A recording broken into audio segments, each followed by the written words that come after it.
Hello दोस्तों, रहस्यमयी दुनिया में आपका स्वागत है।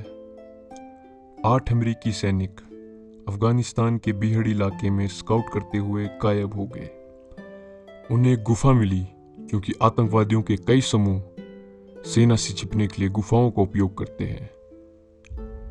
वे आतंकवादियों की खोज के लिए गुफा में गए और उन्हें जो मिला वो थी एक गहरी गुफा और वहां एक विमान जिसमें प्राचीन संस्कृत भाषा में कुछ लिखा था। इसके बाद उन्होंने गुफा में उस यूएफओ को निकालने की कोशिश की, लेकिन यूएफओ के छूने के दौरान वो गायब हो गए। उस यूएफओ यानी कि विमान की तकनीक इतनी उन्नत थी कि उस पर स्पर्श करते समय चारों ओर विद्युत चुंबक तरंगों के कारण सभी 8 लोग टेलीपोर्ट हो गए, जैसा कि एल्बर्ट आइंस्टाइन और निकोला टेस्ला द्वारा किए गए फिलाडेल्फिया एक्सपेरिमेंट में हुआ था। इस बड़ी खोज के बाद 7 देशों के प्रमुख, या हम उन्हें विश्व नेता कह सकते हैं, उनके बीच के अमेरिकी राष्ट्रपति बराक ओबामा, जर्मनी की चांसलर एंजेला मार्कर, फ्रांस के राष्ट्रपति ओलांद भी, ये सारे लोग उस सूची में शामिल थे। इसलिए वो कौन सी चीज़ है जिसने 7 देशों के नेताओं को आकर्षित किया, हम नहीं जानते। क्योंकि अफगानिस्तान खतरनाक और गरीब देशों में आता है, तो फिर ये सब राजनेता इतने खतरनाक देश में बैठ के क्या करेंगे। यहां तक कि फ्रांस के राष्ट्रपति ओलांद भी भारतीय गणतंत्र दिवस में मौजूद थे और उस दिन के बाद उन्होंने अफगानिस्तान के लिए सीधे उड़ान भरी।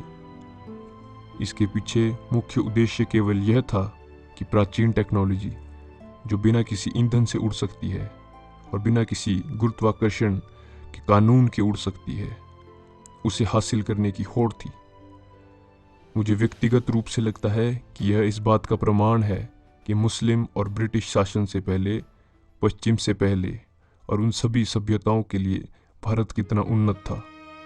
खोज करने के लिए वहां गए विशेषज्ञों और आर्कियोलॉजिस्ट्स ने खुलासा किया कि यह एक विमान यानी कि यूएफओ प्राचीन भारत की महाभारत और रामायण युग से था, क्योंकि महाभारत से लेकर रामायण से लेकर विमानिक पुराण तक में उसका जिक्र किया है। ये सभी वैदिक काल में 5000 साल पुराने शास्त्र, किताबें, महाकाव्य और प्राचीन भारत के वास्तविक जीवन के दृश्य है, जब कोई ईसा मसीह नहीं था और कोई ईसाई, कोई इस्लाम नहीं था। वैमानिक शास्त्र पुरानी संस्कृत भाषा में लिखी गई विमान की एक प्राचीन पुस्तक है और शायद 5000 साल पुरानी है और इसे महर्षि भारद्वाज ने लिखा है।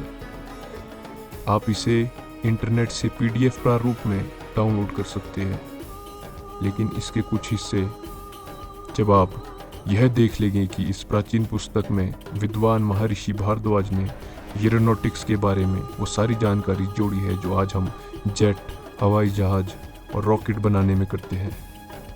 ये वास्तव में बहस का विषय है कि पहले जो यूरोप और अमेरिका में आदिवासी लोग रहते थे, उसी समय भारत में लोग विमान और यूएफओ का आविष्कार कर चुके थे। यह बात भारत की पूर्व महानता और उसके बहुमूल्य वैदिक अतीत और महान पूर्वजों का ज्ञान दिखाता है।